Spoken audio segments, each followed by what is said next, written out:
Okay, well, good morning. Good morning, Attorney Kaufman. Good morning, sir. I'd like you just, if you could, to focus on what I have with me here. Yeah, Please, if you can perhaps put the cameras on that. yeah. This is just a fraction of the mail that the former president has been receiving. And I think it's important that I tell the Philippines that he knows that he has a whole crowd of supporters, not just crowd, Yeah. perhaps a huge part of the population in the Philippines Millions, who are sir. thinking of him every day, Yes, are wishing him the best and wishing for his return as soon as possible. yes, And as I said, this is just a fraction of the mail that we're receiving. yes, sir. And I've been tasked to take this back today and to sort through it and then let him know, each and every person who is writing to him, because it means a lot to him. He Yes. knows that he has followers, he knows that he has supporters. I'm ready to answer any questions. Okay. You first. Attorney, on behalf of the Filipino people, how is our former president? He's in good spirits. When As you I said, he knows okay, he knows. the sheer amount of mail that he's been receiving. Physically, he can't go through it. Okay, So he's asked me to do that. okay. Does it also mean, sir, that it is an additional work for you to do this? Would you rather have I don't regard this as being work. I regard this as being a pleasure perfect? to bring the support of the Filipinos to the former president. Thank you, sir. Also, sir, with respect to your statement respecting the judicial process, do we have a timeline for that, sir? The judicial process? Like in general, like is Well, it what I can months or perhaps reveal years? is that in the coming days, perhaps even today, perhaps tomorrow, perhaps at the beginning of next week, Okay, but no more than in 1 week, we'll be filing our jurisdictional challenge. thank you, sir. Because in relation to that, sir, there are also questions from the Filipino people that some of the judges has expressed already statement that they are sort of against the former president. But is it that having him here in ICC already statement that they have jurisdiction already to the former president, sir? I'm not aware of any comments expressed by ICC judges. I'm certainly not going to comment on that Okay. allegation. I find it hard to believe. As far as I'm concerned, the ICC is a court which will hear our application and will apply all due process. I have full confidence in the judges at the present moment in time. Thank you, sir. I have no reason to believe anything else. Thank you, sir. Yes. Attorney Kaufman, recently Vice President Sara Duterte confirmed that she is part of the arrest list of the ICC. What are your comment about this? She's part of what? Sorry, could you repeat the question? Arrest Yeah. list. Arrest list. I don't know anything about an arrest list. You're going to have to ask that question to the Office of the Prosecutor, Prosecutor Karim Khan. Okay. How about Because, sir, in relation to that, the mindset is that we are afraid that it's going to be another Filipino going to be surrendered here again in the ICC. So, Once again, I can't comment. I'm here to do one job and one job only. Not Okay. to represent other people. okay, I'm here to represent the former president. okay, sir, clear. maybe in line of that, sir, will the incumbent Vice President face the same fate as her father? And how do you perceive these cases' potential impact on the principles of international criminal law, particularly concerning the prosecution of former heads of state? That's a very, how can I say, apropos question at the present moment in time. There are heads of state who have been targeted, including a head of state in my country, from where I come from. Once again, it's a very contentious issue, and I'm not going to start talking about that in the media. It's an academic debate on it as well. Yes. So really, it's not relevant to my representation of President Duterte. Sir, are you confident that there will be a favorable response to the application of your jurisdictional strategy? I've said already in the media that I think it's a compelling argument, but the ultimate arbiters of that argument are the judges themselves. Okay. And it's not for me to tell them how to find, ultimately, what they believe is the correct decision, the correct judgment. I hope they will accept my argument. Okay. Sir, are you confident that former President Rodrigo Roa Duterte will be brought back to the Philippines before even the confirmation of charges? That is certainly my ambition, yes. Okay.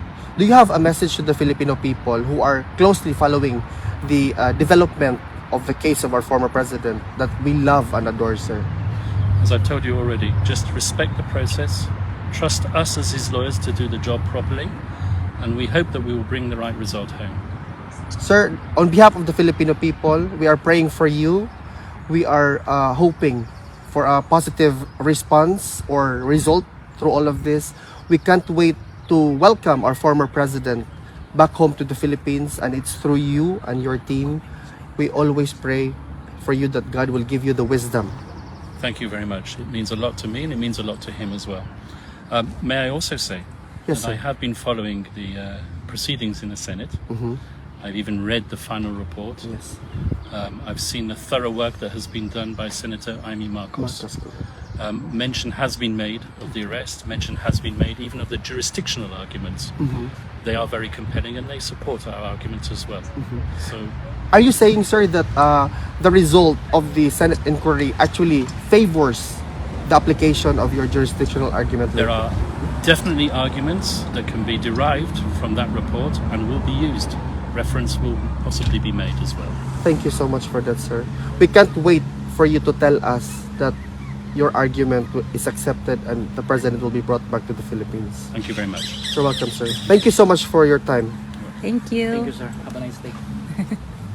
Yung pan. Sorry.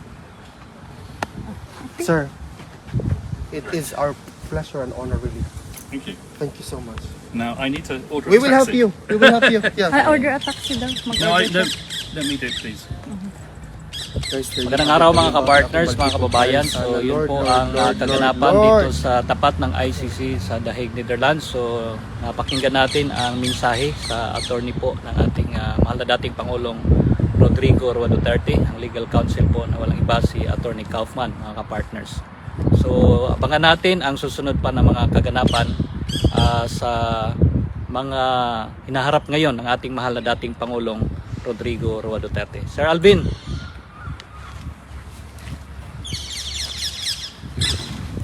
Yes, ito po. Mga kababayan, narinig po natin from Attorney Kaufman ang development ng kaso ng ating former President Rodrigo Roa Duterte. Ipagdasal po natin palagi na si dating Pangulong Rodrigo Roa Duterte ay manatiling healthy, that he is going to go through this, and that we need to believe sa legal counsel ni dating Pangulong Rodrigo Roa Duterte. Narinig din po natin na next week, most likely they're going to file their jurisdictional appeal or proposal in relation sa case ng ating dating Pangulong Rodrigo Roa Duterte. Also, kung nakita ninyo, merong mga letters na binigay kay Attorney Kaufman and he needs to go through it. It is a pleasure for him to go through it and ibigay kang dating Pangulong Rodrigo Roa Duterte, ipaabot ang mga mensahe natin. Guys, meron po talaga tayong laban dito. Ipagpatuloy po natin ang pagdadasal para sa ating dating Pangulo at sa buong legal team. Maraming salamat din po kay Senator Amy Marcos sa ginawa ninyong Senate inquiry in relation sa arrest ng ating former president. As mentioned by the lead counsel, meron po talagang bearing, meron ding mga references that will be made in relation sa report ninyo, ma'am. Mabuhay po kayo. Maraming salamat.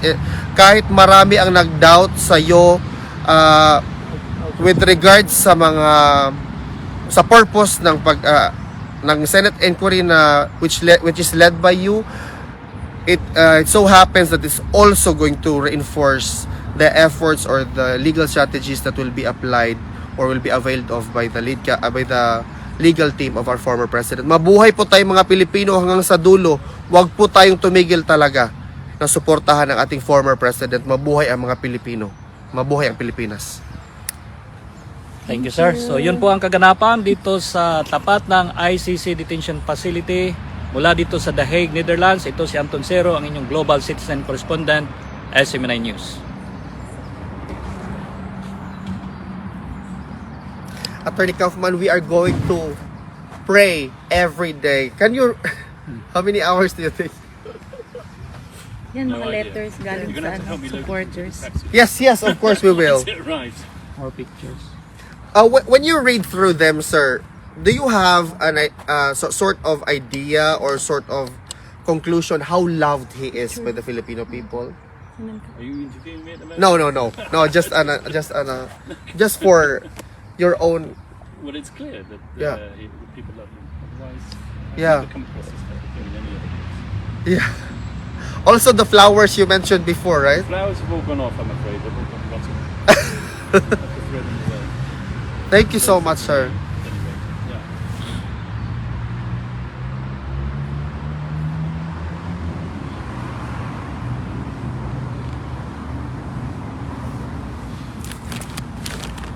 And it's also heavy. It's not, yeah. It's not only, Mga cards it's kasi heavy yan. actually. Punong-puno. Those are all letters. Yeah. Letters and notes. And I think there are Guys, gifts grabe yung also. mga So, letters binasa niyo, ni guys. tatay lahat? Oh, hindi, babasahin niya. The news. Guys, grabe yung letters ninyo. Oh, grabe kayo lahat. Put that in the news daw. Ay, picturean mo yan pala. Picture natin, oh. Para ma-send sa Just ano. open one up and we'll see if we can get something nice. Yung letters din daw, Okay, pakipicture. this is from Canada.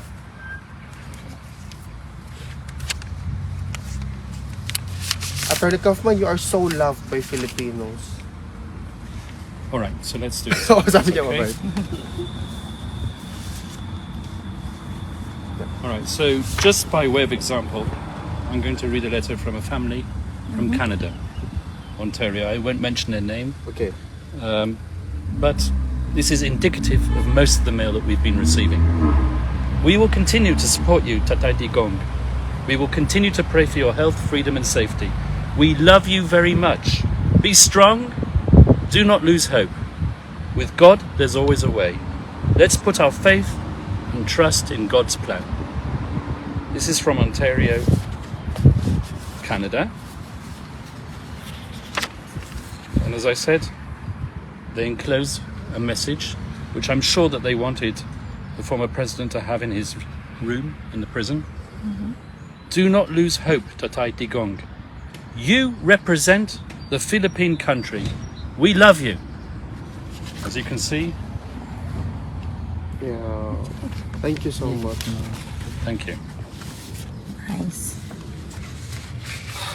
Do you know Filipino words now, attorney? Tatay Digong. Tatay Digong? I know. Of course I do. Father Digong. Salamat. Thank you. Salamat. Salamat. Salamat. Okay. Dami, no?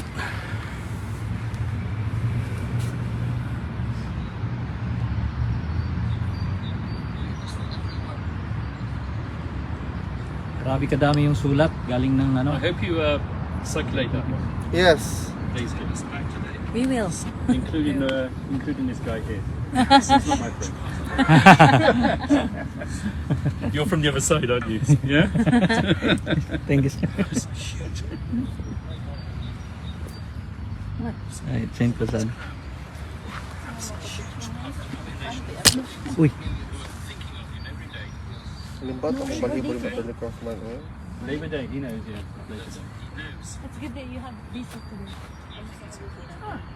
Labor Day coming. Workers' Day.